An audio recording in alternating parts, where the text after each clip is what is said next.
del feminismo internacional. GranHotelInglés.com, tu hotel de lujo en Madrid.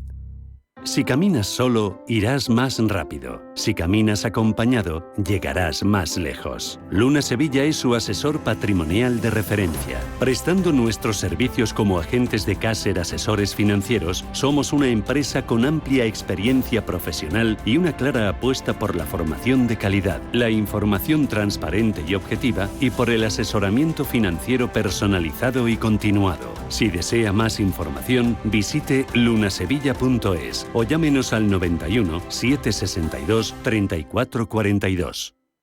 Estamos en constante cambio. El mundo cambia. Cambia nuestro entorno. Cambios que nos hacen reflexionar. Cambios que nos hacen apostar por fórmulas diferentes. En la radio apostamos por el sector inmobiliario. Súmate al cambio con IDE Inmobiliario. Cada miércoles y jueves a las 11 de la mañana con Elena Fraile en Radio Intereconomía. Nos sumamos al cambio.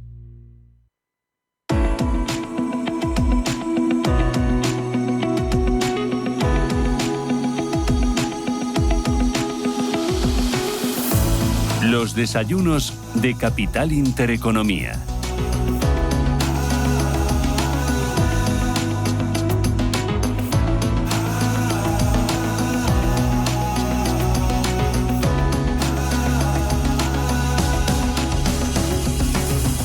Fundación La Caixa patrocina este espacio.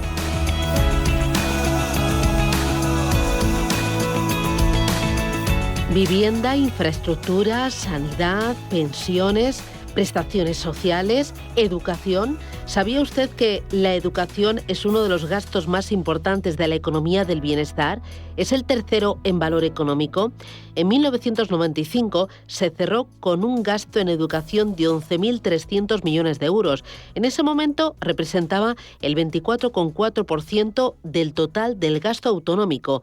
Ha crecido en 28 años de forma desorbitada, un 363%, alcanza los 53.000 millones de euros, es decir, representa el 22,1% del total del gasto autonómico español. Esta es una de las cifras, una de las realidades que se muestra en el ocaso del estado del bienestar.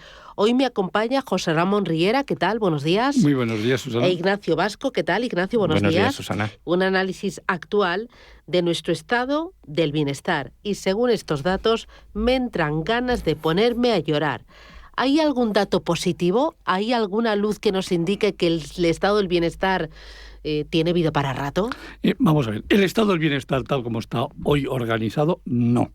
Porque se va a morir. O sea, el estado de bienestar ya es un muerto viviente porque hemos necesitado 1.220.000 millones para financiarlo. Ahora bien, el libro lo que explica es que existe una magnífica solución que se llama la economía del bienestar, que es la suma de 7 conceptos claves del estado del bienestar, que son las prestaciones sociales, que incluyen, por supuesto, pensiones, desempleo, que incluye el ingreso mínimo vital, más la sanidad, más la educación, más la seguridad pública, que incluye además de las fuerzas y cuerpos de seguridad del Estado, la justicia y prisiones, más la vivienda, más las infraestructuras viarias.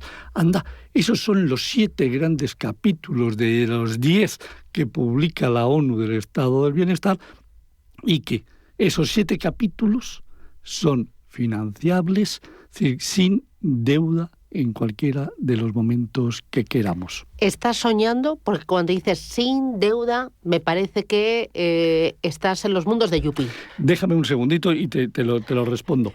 El gasto público en el año 2000, el último año que analizamos, fueron 640.000 millones de euros. Estos 7 capítulos que te he dicho, 480.000. Es decir, entre 480.000 y 640.000 hay 160.000 millones y no nos endeudamos en 160.000 millones. Nos endeudamos en mucho más. Mucho menos en ese año. Ah, vale, solo en un año. Solo en un año. Es decir, el gasto de la economía del bienestar, 480, todo el gasto público, 640.000 millones.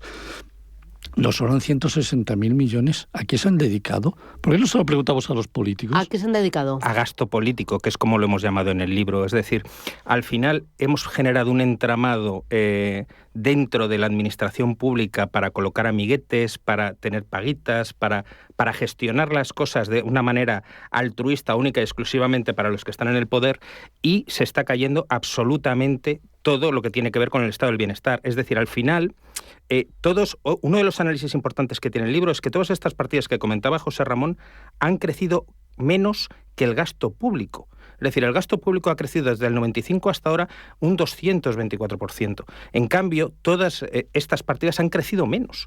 Entonces, si vas a la sanidad o si vas a la educación, todas ellas han tenido un crecimiento inferior. ¿Por qué? Porque el dinero nos lo estamos gastando en otras áreas que no son las importantes para mantener el estado del bienestar. A ver si lo he pillado. Lo que ha crecido no es la partida correspondiente al estado del bienestar, a vivienda, a sanidad, correcto, a educación, correcto, a las prestaciones por desempleo, al ingreso mínimo vital. Correcto. Eso ha crecido al ritmo que ha crecido el crecimiento de nuestra economía y también la población. Ha crecido por debajo, eso ha crecido por debajo. Por debajo. Y los otros gastos públicos, el gasto político, ha crecido por encima, ha crecido mucho más. Entonces, el problema que tenemos es que la sostenibilidad del sistema está en entredicho, no porque el sistema no pueda estar bien planteado, sino porque le hemos metido añadidos cuando nos dicen los impuestos son para sanidad y educación. Una leche. Nos están engañando. No, los impuestos son para muchas otras cosas, para muchas mamandurrias que no son sanidad y educación. Si fueran para sanidad y educación, que suponen 200.000 millones, no estaríamos hablando de todo esto. Entonces, todo esto que nos dicen de gasto social, es mucho rimbombom, pero sí, poca chicha realmente. Sí, al final es que el dato mata el relato. Cuando uno baja de verdad a ver los datos, se da cuenta, y por eso este tratado que hemos preparado José Ramón y yo, que ha sido 2 años de duro trabajo, no puede ser que estemos en una situación en la que se ponga en riesgo el estado del bienestar cuando lo único que está creciendo es el gasto político. Te doy un dato. Es decir, el gasto público, como decía Ignacio, ha crecido casi un 220%. La vivienda, el esfuerzo económico dedicado a la vivienda ha crecido un 36%. A infraestructuras viarias, un 66%. A policía, es decir, a seguridad, un 120%. Siempre muchísimo menos de lo que ha crecido el gasto público. Entonces, ¿dónde está creciendo el gasto público? Precisamente en el gasto político.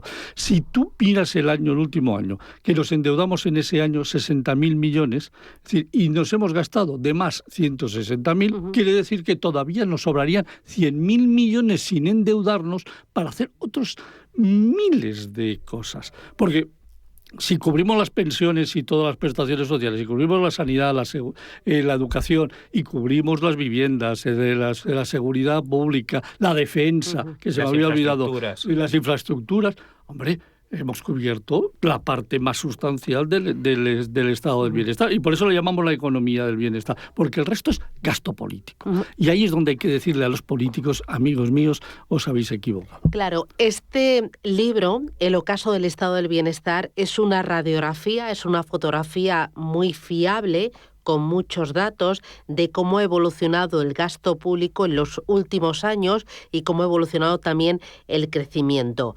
Pero tenéis ahí propuestas también interesantes para que este estado del bienestar que hoy conocemos y que se está deteriorando, que está haciendo aguas por todos lados, se mantenga.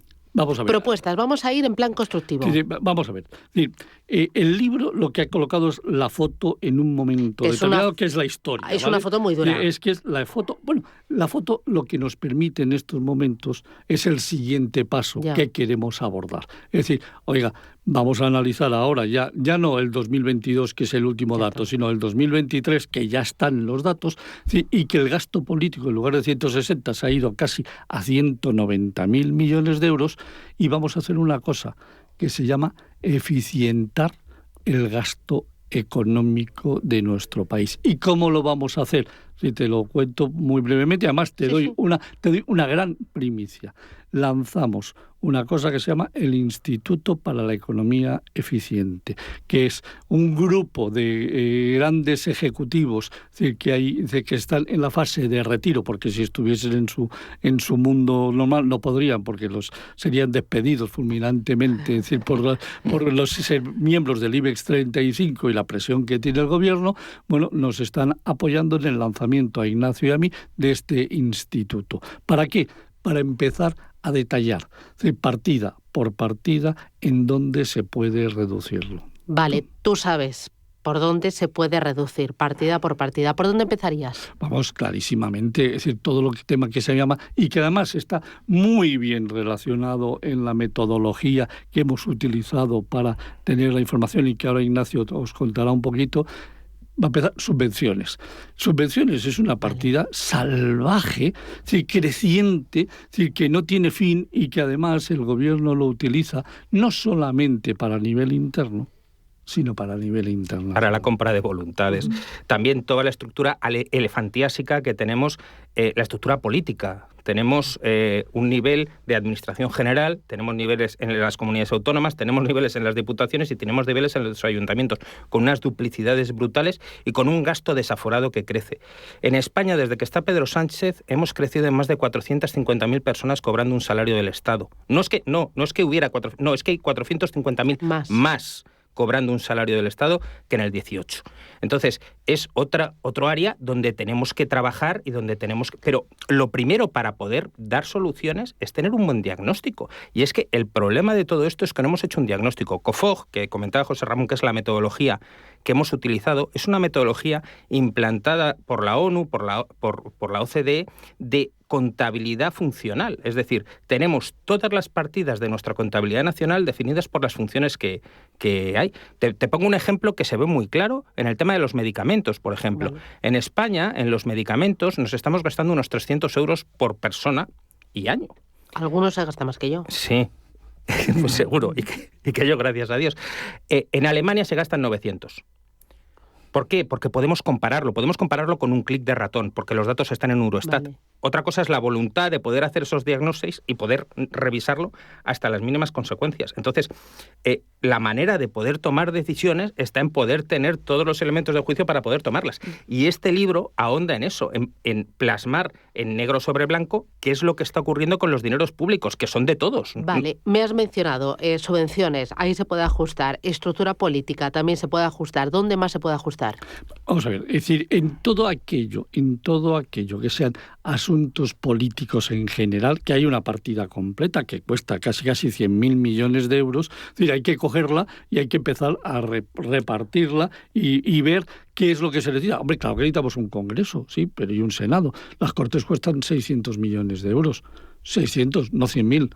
Es decir, tenemos, la Casa Real cuesta 8 millones, no 100.000 millones. Es decir, tenemos las comunidades autónomas, los parlamentos, que cuestan un dinero, pero que no llegan ni de lejos a los 10.000 millones de euros. En todo el conjunto, lo que es, consejeros, directores generales, tal, no sé, 10.000 millones de euros, hasta 100.000, ¿en qué nos los gastamos realmente? Ahí es donde tenemos que, ahora mismo, es decir, después de un trabajo de 2 años, o esperábamos otro año para seguir avanzando o tirábamos con la foto así. Y entonces, esta es la decisión que hemos tomado. Presentar esto para pegar el siguiente salto. Vale. Siendo realista, ¿hay a día de hoy voluntad política y valentía política para acometer un ajuste de ese gasto ineficiente? Vamos a ver. ¿Para mantener nuestro estado de bienestar actual? Vamos a ver. Es decir, en estos momentos, es decir, yo te voy a leer una frase que ha escrito el señor que ha escrito el prólogo, es decir, que es Bieito Rubido, director general del Debate y creo que un periodista suficientemente reputado. Y dicen, Riera y Vasco han construido uno de los mayores argumentarios para cualquier político que se precie, para cualquier líder que de verdad quiera dar esperanzas de un mundo mejor a sus votantes y a la mayoría de los ciudadanos. ¿Esto qué quiere decir? Esto lo que quiere decir es que tenemos que desde la sociedad civil convencer al arco parlamentario político de que no podemos seguir en esta deriva, no podemos seguir utilizando la deuda pública para sostener algo, es decir, que no se va a poder pagar en un momento determinado. Y esto, es decir, solo se consigue de una manera, es decir, desde la sociedad civil o, peor, desde un crack que se produzca, y si ese día se produce el crack, quiero recordarles a todos nuestros oyentes 2 cosas que pasaron en Grecia. Bajaron las pensiones 15 veces, en 10 años 15 veces, y los salarios públicos se redujeron un 33%, por una intervención porque las finanzas públicas no se sostenían. Eso es lo que queremos para España, de bajar 15 veces las pensiones y bajar el 33%. Yo creo que no lo quiere nadie. Entonces, esto hay que explicarlo y hay que decirlo para que la gente reflexione. Bueno, y aquí nos jugamos mucho, porque estoy pensando, si mantenemos nuestro estado del bienestar, ahí tenemos una palanca muy importante para recuperar la clase media, para fortalecer el crecimiento económico y para que nuestras cuentas públicas sean sostenibles en el tiempo. Al final es una cadena, ¿no? Absolutamente. El porcentaje que ha subido los impuestos en los últimos años multiplica el crecimiento. Estamos ahogando nuestra economía para sustentar un gasto público que empieza a ser inmanejable. Lo que ha crecido el gasto público no puede ser. Entonces, ¿tenemos estado del bienestar? Sí, pero con condiciones. Es decir, necesitamos que el Estado sea autosuficiente y que sea capaz de no estrangular a los ciudadanos para poder subsistir. ¿Nuestro estado del bienestar estaría quebrado si no lo sostuviese la eurozona? Sí, sin duda. Es que lo que lo sostiene es el Banco Central Europeo, que nos ha comprado deuda por casi 440.000 millones de euros, que sí, ahora ya está en 390.000, pero que si no nos lo hubiese comprado, no nos la compra nadie, hubiésemos cascado. Y entiendo que si tiran nuestros gobernantes por el camino de subir impuestos, eso al final, bueno, a la larga y a la corta, se carga totalmente el sistema. A todas te quedas... Pero es por donde están yendo. Sí. Mira, te doy el último dato del día. Es decir, los impuestos desde que está Pedro Sánchez han crecido un 48%, los gastos un 48%. Es decir, como siempre son inferiores, nuestro déficit siempre sigue creciendo y nuestra deuda también. Si tú ahora, al dato que se ha publicado ayer de 722.000 millones de gastos totales, le sumas 11.000 más de pensiones, 5.000 más de intereses, 10.000 más de salarios públicos, de subida de salarios públicos. Le sumas 30.000 millones más de defensa y le sumas otros 10.000 de gastos generales que van a subir. Es decir, en lugar de 722 te vas a 795.000 millones. ¿De dónde vamos a sacar 65.000 millones más de ingresos? ¿Deberíamos cambiar el nombre de Estado del Bienestar por Economía del Bienestar? Sin duda, porque hay que hacérselo entender a toda la gente. El estado del bienestar está en su ocaso. El día que no podamos financiarlo con deuda va a morir. Entonces transformemos el estado del bienestar a una economía del bienestar. Y esa economía tiene que estar todo el arco parlamentario teniendo claro, nunca bajo ningún concepto, en ningún momento de crisis se va a tocar. Eso es sagrado. Igual que hicieron sagrado en Irlanda una serie de cosas, todo el arco parlamentario, hay que hacer sagrado una serie de temas. Nunca volver a cometer el error de Rajoy. 2 cositas más. Ahora que hablas de Rajoy, sé que habéis hecho un ranking con los presidentes que más, mira, ya se ríe, con los presidentes que más han velado y que más han deteriorado el estado del bienestar. Hemos hecho un análisis puramente económico. Sí. Es decir, hemos cogido todos estos gastos de la economía del bienestar, que como estamos comentando sistemáticamente, son estrictamente necesarios para poder mantener el estado del bienestar, y hemos comparado quién los hace crecer más y quién los hace incluso decrecer. Y los datos son sorprendentes, porque cada vez que gobierna la izquierda en este país, pues se gasta mucho menos en vivienda, por ejemplo. Es decir, la reducen a la mínima expresión, incluso haciendo un ministerio llamado de la vivienda. Es decir, que es que no ocurre... O sea, todos los datos están matando absolutamente el relato sistemático de que los impuestos van para determinadas áreas, sino que al final crecen muchos más otros gastos, es decir, generan un batiburrillo de información en el que no encuentras dónde está el gasto, pero no crece la vivienda, no crece la sanidad, no crece la educación, como crecen el resto de gastos. Así que los que dicen que defienden el estado del bienestar son los que más han deteriorado ese estado del bienestar. Absolutamente. Desde el punto de vista macroeconómico, la respuesta es sí, con mayúsculas y un acento grande. Y los que hablan de inversión pública son los que deberían traducir y cambiar, tachar esa inversión por gasto público. Bueno, el problema de la inversión pública es que en España ni está ni se la espera. Es decir, es que al final todo se está convirtiendo en gasto. Sí. Efectivamente, mire, un gran economista le escuché decir una vez, aparte de mi socio, que por supuesto lo es, que los ingresos son coyunturales, pero los gastos estructurales. Y entonces es algo que nos está comiendo por los pies, porque no hay ningún camino, porque los ingresos van fluctuando, pero los gastos, una vez que los acometes, ahí se quedan y lo único que hacen es empobrecerte. ¿Habéis mandado el libro a todos los políticos del arco parlamentario? No, pero estamos trabajando en ello. Estamos intentando convencer de que se lo compren.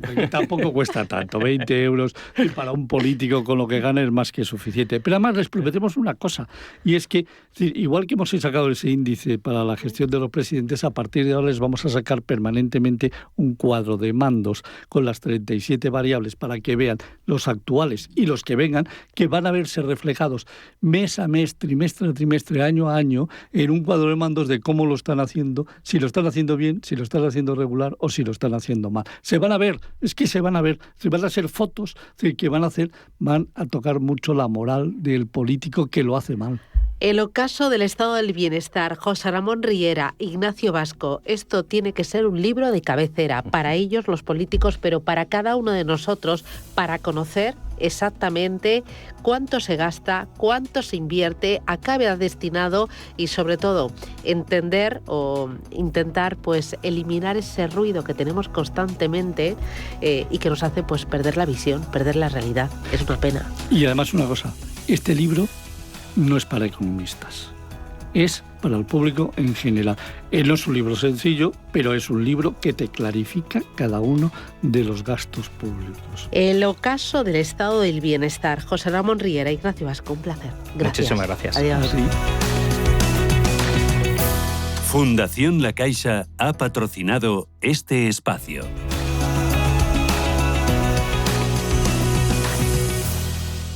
Si una persona sale de un punto A por un camino difícil y otra sale de un punto B por un camino más cómodo, ¿se encontrarán? Acompañamos a personas en situación vulnerable desde la infancia hasta el final de su vida, porque nosotros no creemos en las coincidencias, creemos en las oportunidades. Fundación La Caixa. Solo es progreso si progresamos todos. Anchoas Codesa, calidad, artesanía y dedicación definen nuestra serie limitada, elaborada con la mejor pesca del Cantábrico y hecha 100% en Cantabria. Garantizado. Encuéntralas en tu tienda especializada de confianza. Anchoas Codesa, maestros conserveros desde 1976. Anchoas Codesa, de la mar a la buena mesa.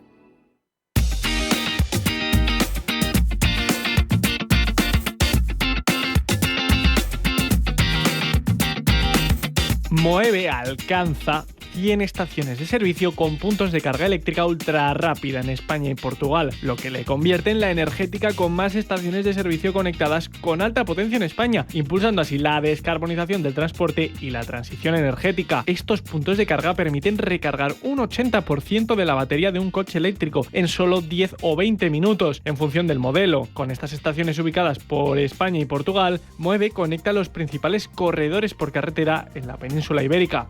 Asimismo, las alianzas con otros operadores permiten a los clientes de Moeve el acceso de 7.500 puntos de carga en España y hasta 90.000 en el resto de Europa. En paralelo, Moeve también está transformando sus estaciones de servicio en espacios digitalizados multienergía y con una amplia variedad de servicios de restauración.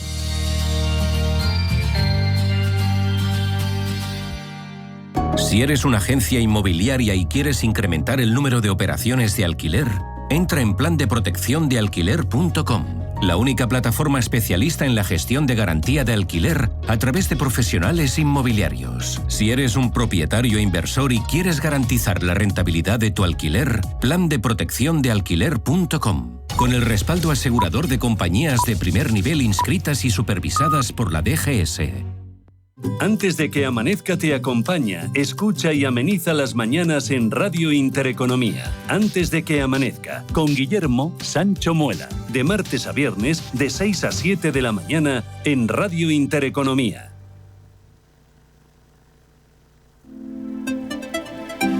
H2 Intereconomía, tu espacio semanal sobre el hidrógeno. Porque en Radio Intereconomía apostamos por el sector energético y la energía limpia. Presenta Rubén Gil. 11:32 de la mañana y aquí estamos una semana más con ustedes hablando de hidrógeno en este H2 Intereconomía, nueva edición de este programa que es el 28º capítulo ya de esta temporada en el que vamos a poner el foco en la tecnología de Power to Hydrogen, qué ventajas tiene. Es generar electricidad mediante fuentes renovables. Se lo resumo ya si se lo adelanto, pero nuestro invitado, que está aquí con nosotros, que es Juan Manuel López Gallego, el director de ventas y operaciones para Europa de Power to Hydrogen, nos va a contar enseguida qué es esto y qué es lo que están haciendo en la compañía. Con nosotros también Rafael Luque, consejero delegado de Ariema. ¿Qué tal, Rafa? Bienvenido, muy buenos días. ¿Cómo estás? Bien hallado, Rubén. Encantado de saludarte, vísperas de Semana Santa. Y por si alguien se lo perdió el martes pasado, contábamos que Ariema ha sido beneficiaria de 19 millones de euros para construir una fábrica de electrolizadores en Huelva, que eso da muchas alegrías, pero da mucho trabajo también, ¿no? Sí, ya solo quedan 4 años de plazo para hacer una fábrica y estar vendiendo 200 megavatios al año. 4 años, Rafa, pasan rapidísimo. Sí, pero a pesar de que haya mucha parte que son magníficas noticias, pues de hecho prevemos contratar 400 personas, pero todo eso hay que coordinarlo. Y bueno, tenemos ya 50 personas en total en Ariema y mucho trabajo, afortunadamente. ¿Qué tal con Trump, con el hidrógeno y con las empresas de hidrógeno en bolsa? ¿Se ha notado algo? Porque vaya 3 días. Ha sido un palo en todos los sectores y en estos casos normalmente el dinero huye ¿de dónde? Pues de las muy grandes porque los fondos indexados hacen liquidez muy rápido, pero también muchas small caps sufren porque unas pocas ventas fuerzan mucho el precio a la baja, de tal manera que las empresas del sector hidrógeno, y se nota mucho en la cotización del fondo que asesoramos desde Ariema para Renta 4, pues se ha ido a precios de saldo. Están realmente muy buenas empresas en valoraciones de liquidación. Bueno, pues luego hablamos de Trump, pero sobre todo hablamos de hidrógeno. Y eso vamos a tener enseguida con nuestro invitado. Antes, como siempre, Roberto Sol nos pone al día con las noticias que nos ha dejado el sector del hidrógeno esta semana. Y comenzamos en Castilla y León, que hoy martes, está presentando, impulsando ese valle de hidrógeno, el de esta comunidad, con una inversión prevista, Roberto, de 385 millones de euros. Así es, en su primera fase el proyecto se desarrollará en Burgos y Soria con una posterior expansión a otras zonas de la región. El objetivo es convertir Castilla y León en un ecosistema de referencia europea del hidrógeno verde, integrando desde la producción hasta la distribución, almacenamiento y consumo final.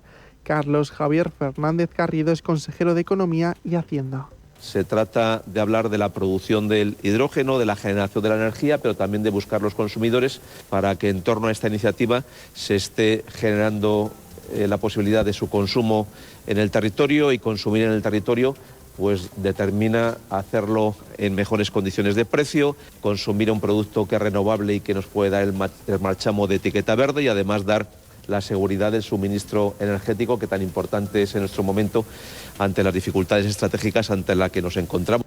Actualmente Castilla y León cuenta con más de 60 proyectos relacionados con el hidrógeno verde, con una inversión total estimada en 6.600 millones de euros y la generación de 3.200 empleos. No salimos de Castilla y León porque Burgos va a coger el primer proyecto de gran escala de hidrógeno de España que recibe fondos de la Unión Europea. Proyecto que tendrá una duración de 60 meses y que se ha fijado como horizonte la fabricación de productos como metanol y amoníaco verde. Arranca oficialmente mañana con el respaldo de la Unión Europea, que le ha asignado una ayuda de 20 millones. Será desarrollado por un consorcio de 35 socios de 9 países, 22 de ellos españoles, que estará liderado por el Centro Tecnológico Privado Cartif y la Asociación Empresarial Castellano y Leonesa del Hidrógeno, en colaboración con la Universidad de Burgos. Saltamos a Aragón porque la Zaida, en Zaragoza, tendrá una de las mayores plantas de hidrógeno verde del país, con 20 megavatios. Ignis invertirá más de 50 millones en la instalación, que abrirá en 2029 con 10 empleados. Se construirá junto a la factoría química Bonic, a la que dará servicio. Seguimos en Andalucía porque el gobierno adjudica más de 300 millones del PERTE a Moeve para el desarrollo del Valle Andaluz del hidrógeno en Huelva. El proyecto NUVA, como se denomina la primera etapa del proyecto de hidrógeno verde de Moeve, contempla la construcción en Palos de la Frontera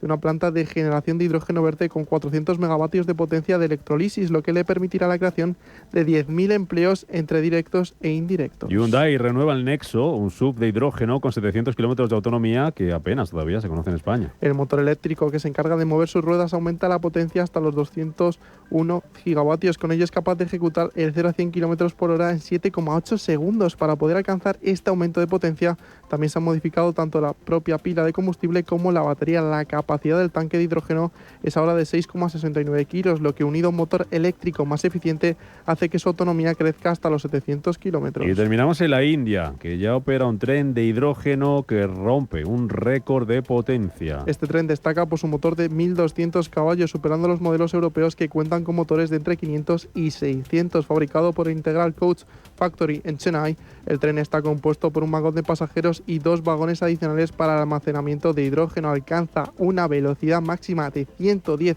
kilómetros por hora y tiene capacidad para transportar hasta 2.638 pasajeros.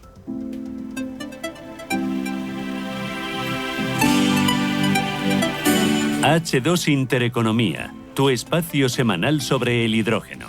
Porque en Radio Intereconomía apostamos por el sector energético y la energía limpia.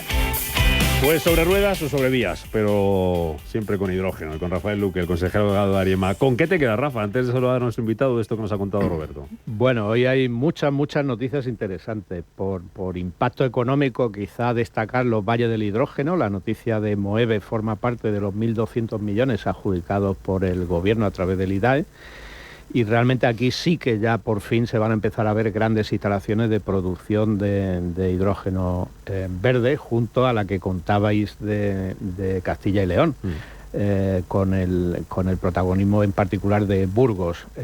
También la noticia de la Zaida es muy interesante porque debe haber un equilibrio entre esos grandes valles, instalaciones como la de Moeve de 400 megavatios e instalaciones más pequeñas. La iniciativa de Ignis tiene una cosa interesante que hemos destacado en este programa muchas veces, que es la importancia del cliente, del consumidor de hidrógeno. Y en este caso, pues Ignis ha tenido la sabiduría de buscar una empresa, Evonik, que consume hidrógeno, que se quiere descarbonizar y que va a pagar ese sobrecoste que tiene hoy la producción de hidrógeno verde. Lo cual es importante. Pues esas son las noticias con las que comenzamos este programa de hoy, en el que nuestro invitado es don Juan Manuel López Gallego, que es el Director of European Sales and Operations de Power to Hydrogen. El que más manda en Europa de la compañía, de Power to Hydrogen, don Juan Manuel. Suena importante. Bienvenido, muy buenos días. Un placer, muchas gracias por invitarme. Por aquí. Oye, cuéntanos un poquito, preséntanos quiénes sois, lo que hacéis, luego nos cuentas también cómo ha llegado tú al mundo del hidrógeno. ¿Qué es lo que hacéis? Power to Hydrogen. Por supuesto. Power to Hydrogen es un proyecto. Es una compañía que lo que está es desarrollando una tecnología novedosa. Lo que intentamos es desarrollar una tecnología rompedora. Digamos que está basada en la tecnología que se conoce como AEM, como tecnología de intercambio aniónico, pero con un diseño novedoso en el que se introduce, por no entrar muy en detalles técnicos, se introduce una membrana adicional, es una membrana porosa por la que circula un electrolito líquido muy diluido, con lo cual no tiene problemas de corrosión, etcétera, pero sí nos proporciona muchas ventajas. Entonces, por ser esquemático, básicamente lo que conseguimos es una reducción de costes de hasta un 65% en los costes de fabricación del stack. Conseguimos una eficiencia muy elevada, estamos por debajo de los 44 kilovatios hora por producción de kilo de hidrógeno. Conseguimos una integración, unos tiempos de reacción muy rápidos, con lo cual conseguimos una integración perfecta con renovables y conseguimos otras cosas que me gustaría luego un poco detallar más, como puede ser una presión elevada en la salida del propio electrolizador, hasta 250 bar. Conseguimos una utilización o valorización del oxígeno. Es decir, hay una serie de factores que verdaderamente son muy, muy positivos. Luego entramos, si te parece, Juan, en detalle de para qué sirve o qué permite. Efectivamente, gracias. Estas cosas. ¿Tú cómo llegas a Power to Hydrogen? ¿Cómo llegas al hidrógeno? ¿Desde cuándo? A ver, cuéntanos un poco tu historia. No, yo llevo muy poco tiempo en Power to Hydrogen. Llevo 10 años en el tema del hidrógeno, pero yo llevo poco tiempo en Power to Hydrogen. ¿Cómo llego? Yo desde 2006, 2008 entré en contacto con las renovables, con otro tema distinto. Yo me dedicaba a desarrollar plantas de fabricación de heliostatos para plantas termosolares, ¿de acuerdo? Las plantas termosolares obviamente hoy en día están bastante de capa caída, pues dado los precios de la fotovoltaica. Pero eso me permitió entrar en contacto con una multinacional española que cuando De alguna manera, las personas que trabajaban allí montaron lo que era H2B2, Electrolysis Technologies, pues me invitaron a participar desde el principio, que fue junio del 2016, creo recordar. Entonces entré, yo de hidrógeno en aquel momento sabía bien poco, pero entré a trabajar en H2B2. Entré primero con un rol, digamos, de fabricación por mi formación técnica, que tengo una especialización en máquinas, en mecánica. Y bueno, pues tampoco duró mucho y tiene mucho sentido, porque yo vivo en Madrid, la empresa está en Sevilla, entró gente joven con muy poca carga, digamos, familiar, con dedicación plena, y de alguna manera tomaron ese rol, y yo me pude dedicar más al tema comercial, que durante muchos años de mi vida yo he desarrollado cosas mecánicamente o desde un punto de vista de ingeniería, y luego las he tenido que vender, con lo cual me ha tocado hacer y aprender ese rol comercial.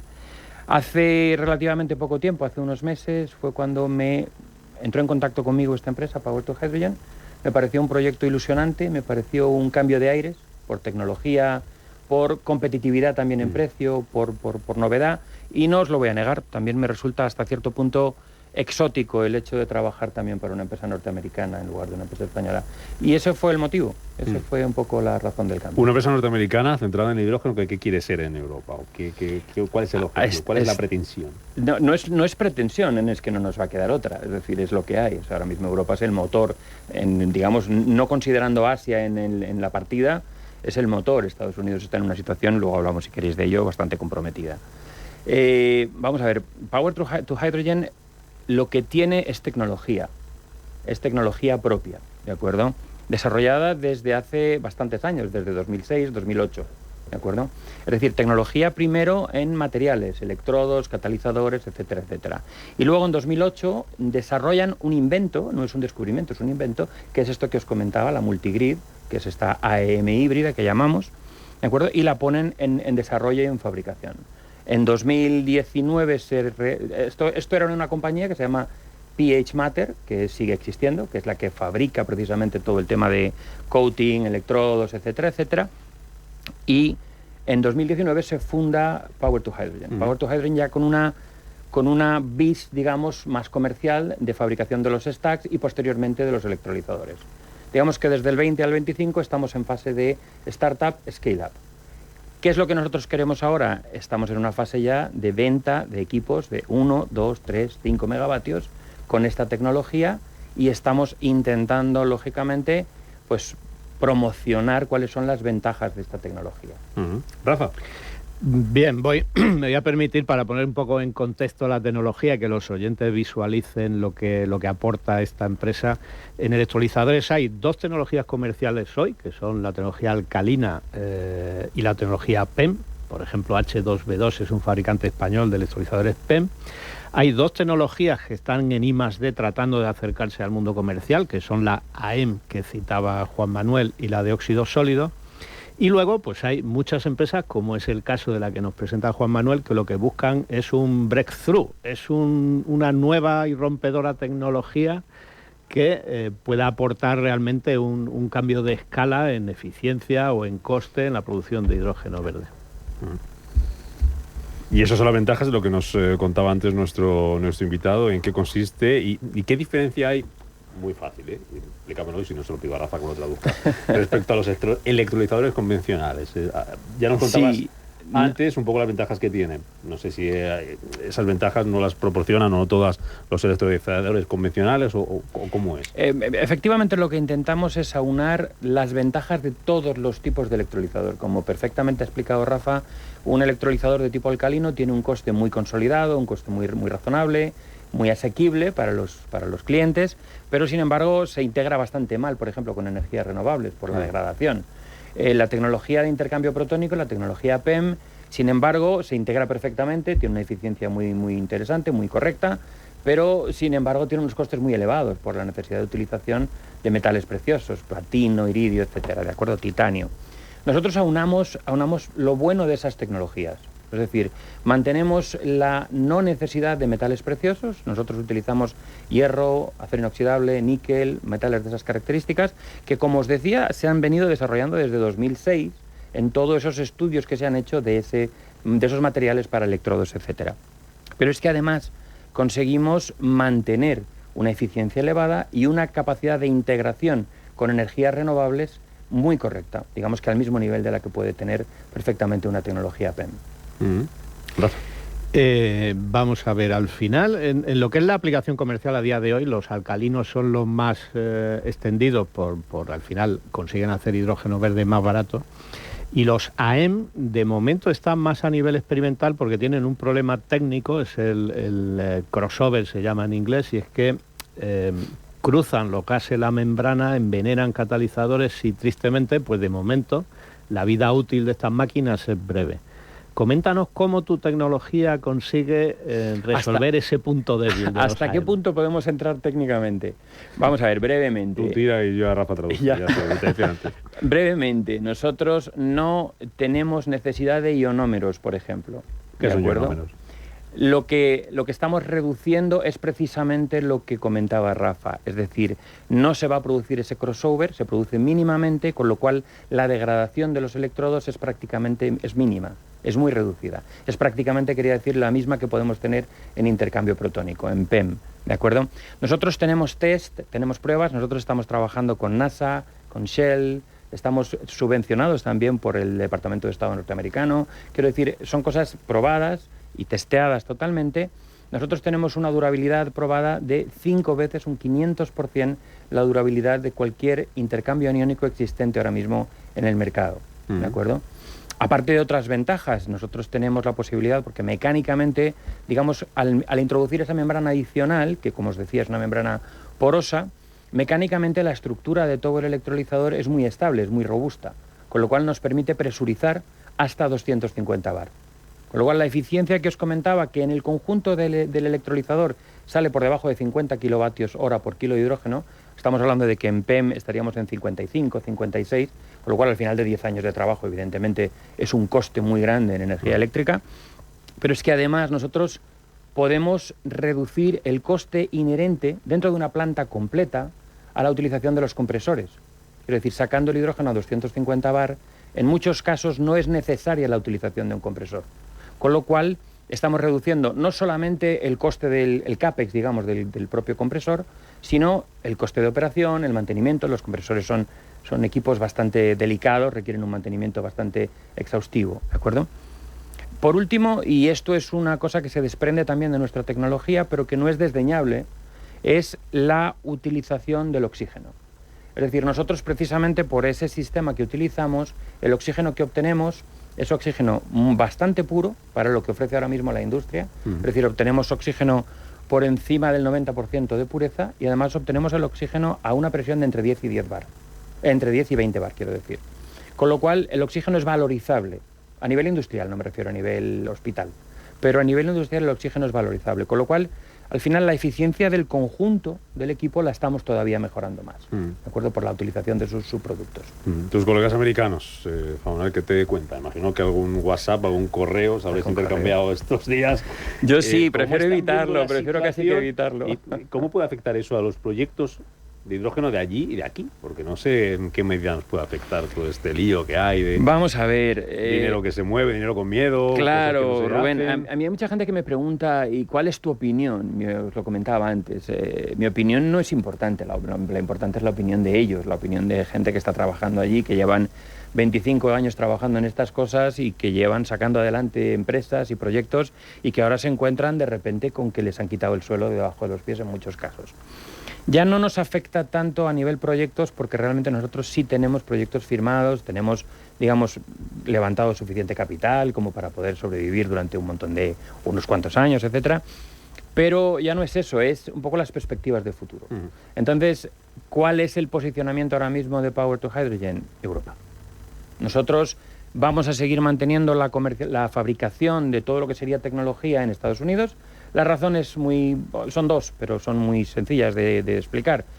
Una principal es que se ha estado haciendo allí desde el principio, con lo cual tenemos ya unas instalaciones, tenemos ya unas naves, digamos, una infraestructura para desarrollar todo esto. Y otra que es para mí primordial es los acuerdos que ya tenemos y en los que estamos trabajando con el DOE, con la NASA, con Shell, etcétera, etcétera. Con lo cual, digamos que la tecnología se va a seguir fabricando allí, pero el electrolizador no.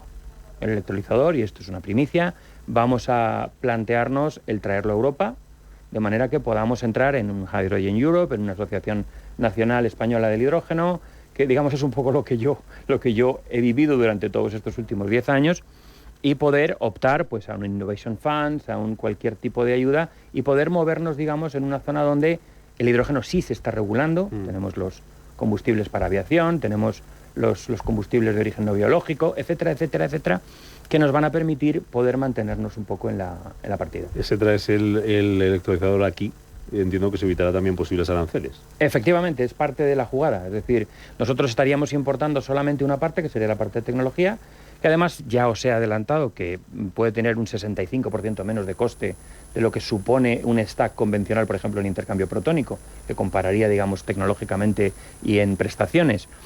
Con lo cual, los aranceles van a afectar a algo que cuesta un 65% menos, principalmente. ¿De acuerdo? El resto se fabricaría aquí. Lógicamente, los componentes principales, equipos principales, se comprarían en Europa, y la mano de obra sería europea, ingeniería, tecnología, todo lo que se desarrollara sería aquí. Y además, aguas abajo del electrolizador, ahora mismo estamos preparando una oferta de una planta Power to Power. Es un electrolizador que además lleva una pila de combustible para producir electricidad posteriormente. Sería también realizado aquí. Es llamativo, en este programa hemos dado hace unos meses noticias de fabricantes europeos de electrolizadores tomando posiciones en Estados Unidos al calor de los apoyos del anterior presidente, de Biden, que dentro de su programa del IRA pues estaba financiando hasta tal punto que empresas como Hydrogen Pro o Nel estaban poniendo en marcha fábricas en Estados Unidos. Es curiosísimo ahora mismo, Juan Manuel, que la situación se vuelva a la inversa. O sea, realmente veis peligrar no solo la posibilidad de conseguir subvenciones, sino el mercado americano en el sentido de todos estos planes de apoyo. ¿Pensáis que va a ser desmontado por Donald Trump? A ver, diría que sí, pero efectivamente lo que sí que hay, y eso es innegable, es una incertidumbre muy grande. Esa incertidumbre lo que hace es que precisamente no los inversores, que también, sino los clientes en sí mismos, tengan dudas y no tengan nada claro qué es lo que va a suceder. Entonces sí, a tu pregunta la respuesta es sí, claramente sí. Es decir, no hay la certidumbre que había antes. Dices, hace unos meses habéis mantenido ese tipo de conversaciones en el programa. Sí, es que lleva 70 y poco días este hombre en el cargo. Y la que ha liado en 70 y tantos días es monumental. Con lo cual, realmente lo que ha sucedido ha sido un cambio radical. Entonces, estamos adaptándonos a ello. Oye, y Europa, y por terminar, por ahí está bien posicionada para competir con otras potencias. China, por ejemplo, hemos hablado mucho aquí de otros países latinoamericanos, Chile, por ejemplo. Estamos ya hablando de China. Marruecos, bueno, porque vienen por muchos frentes, ¿no? Entonces, ¿cómo estamos? Pero diferenciemos. Una cosa es los mercados, es decir, yo llevo Europa, ventas y operaciones en Europa, porque el título ya en sí mismo es muy largo, ¿no? Pero evidentemente yo, de alguna manera, controlo África, Latinoamérica, etcétera, etcétera. Entonces, clientes, Marruecos, Argelia, Arabia Saudí, en toda Sudamérica, Chile, Colombia, ahí nos estamos moviendo en cuanto a clientes. Si hablamos de China y hablamos de productos chinos, bueno, escuchaba un programa vuestro de hace unos días, estábamos el otro día en Toledo, estuvimos Rafael y yo asistiendo, bueno, pues está sucediendo. China, como siempre, pues hace una serie de iteraciones hasta que da con la tecnología correcta y la barata, pues con eso tenemos que convivir. Venga, una última de cierre, que nos quedan, 30 segundos. Bueno, si nos quedan 30 segundos, aprovecho para recordar el curso de inversión y finanzas en hidrógeno, que lo hacemos en presencial en Madrid el 21 de mayo, y la información completa en la web de Ariema o en cursoh2.com. ¿Qué fecha me has dicho? 21 de mayo. Vale. Que estamos a tiempo, que esto pasa muy rápido. Enseguida estamos ya... Sobre todo con Semana Santa en medio. Puestos. Bueno, vamos a ver cómo va evolucionando el panorama. Perfecto. Ha sido un placer conocer lo que estáis haciendo en Power to Muchísimas gracias por conocer esa tecnología, lo que tiene de innovadora y lo que está aportando al ámbito del hidrógeno. Juan Manuel López Gallego, que es el responsable de ventas y operaciones para Europa, hasta cuando quieras. Pues muchísimas gracias. Un millón de gracias por la visita. Vosotros. Rafa Luque, tú ya sabes que puedes pasar sin llamar. Pero de Ariema. A seguir peleando, que 4 añitos pasan muy rápido, ¿eh? Y la fábrica no se monta sola. Sí, pero hay que no solo fabricarlo, hay que venderlo, como aquí tenemos todos muy claro. Ya nos contarás otro día cómo se hace eso. Cuídate, Rafa. Hasta la semana que viene. Adiós. Igualmente, Rubén. 3 minutitos, un poco más para las 12 del mediodía, hasta que llega Capital Intereconomía de hoy. Llegan las noticias. Y Rafa Jiménez después, con la media sesión. Hasta mañana. Adiós.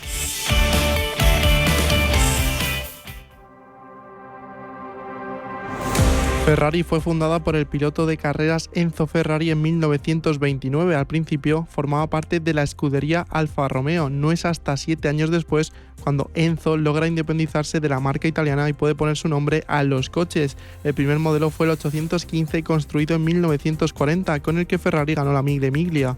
Aunque la Segunda Guerra Mundial truncó la construcción de estos deportivos para centrarse en la industria militar, la llegada de la Fórmula 1 en los 50 da la enorme popularidad que tiene hoy. El primer deportivo de Ferrari fue el 125S de 1947. Aunque lo odiaba, Enzo construía y vendía sus automóviles para financiar la escudería. Mientras sus autos se ganaban rápidamente una reputación gracias a su calidad, Enzo mantuvo un famoso rechazo a sus clientes, pues sentía que la mayoría de ellos estaban comprando sus autos por el prestigio y no por sus prestaciones.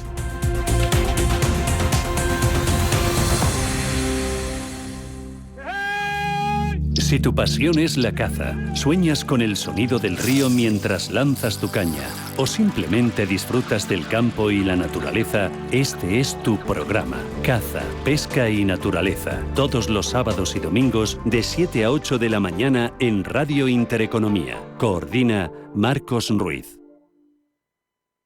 Radio Intereconomía es la mejor plataforma para dar a conocer, relanzar y poner voz a su empresa. Nuestro equipo comercial le asesora para conseguir sus objetivos. Contacte con nosotros. Teléfono 91 999 21 21 y en el mail comercial@intereconomia.com. Radio Intereconomía, la radio de las empresas.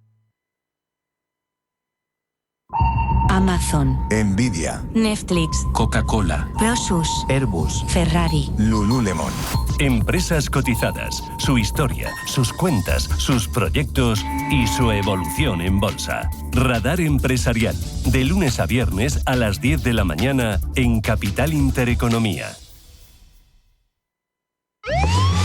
Los domingos, de 6 a 7 de la tarde, entra derrapando por las ondas de la radio el escuadrón más potente, cargado de la máxima actualidad social, explicada tal cual, como es, sin paños calientes, con rigor y afán de servicio público para todos, sin palos en las ruedas. Los domingos, de 6 a 7 de la tarde, en Radio Intereconomía. Radio Intereconomía. Eres lo que escuchas.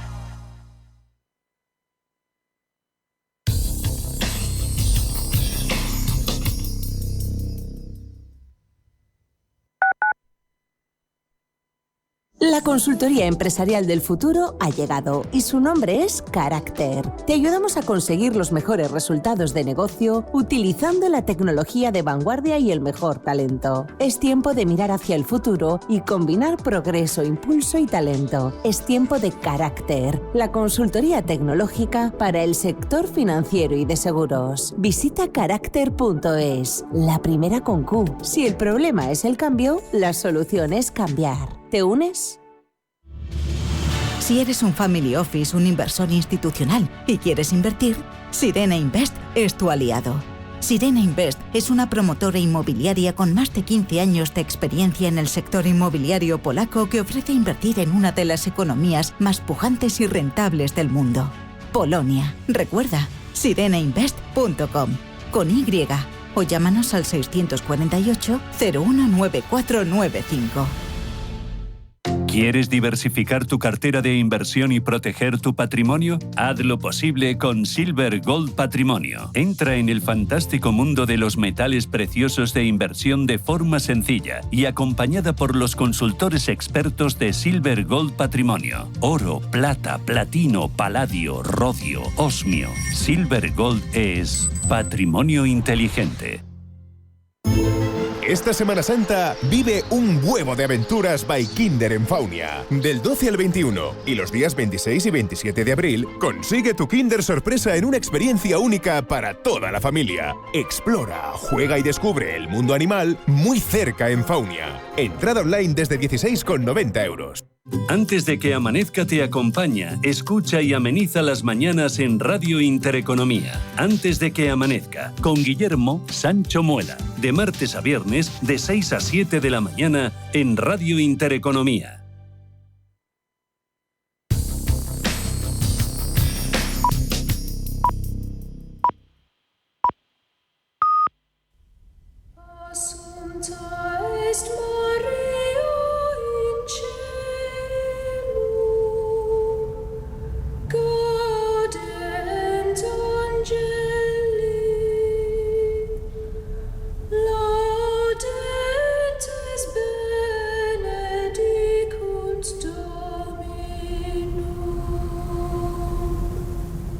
Son las 12 de la mañana, las 11 en Canarias. Radio Intereconomía. Boletín informativo. Buenos días. Aumenta la tensión comercial entre Estados Unidos y China. El gigante asiático, según informa Bloomberg, ha ordenado a sus aerolíneas que no acepten más entregas de aviones Boeing en respuesta a la decisión de Estados Unidos de imponer aranceles del 145% a los productos chinos. Pekín también ha solicitado a las aerolíneas chinas que suspendan la compra de equipos y piezas para aeronaves a empresas estadounidenses. El gobierno chino también está considerando maneras de brindar